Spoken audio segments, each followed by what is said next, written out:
আসসালামু আলাইকুম। আমি আজ গরুর মাংস রান্না করেছি, পোলাও রান্না করেছি, আলু ভাজিছি, বেগুন ভাজিছি, মাছ, ডিম। কারণ আমি আমার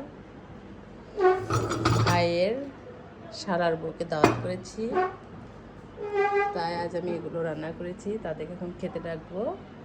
পোলাও, ঝরঝরা পোলাও করেছি, দেখেন আপনারা। পোলাও, ডিম, মাছ ভাজি, আলু ভাজি, বেগুন ভাজি, পটল ভাজি আর গরুর মাংস।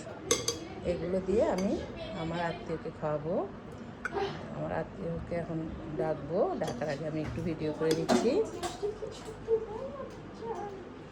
আপনারা আমার ভিডিও দেখবেন, সাবস্ক্রাইব করবেন, শেয়ার করবেন, আপনারা আমাকে সহযোগিতা করবেন,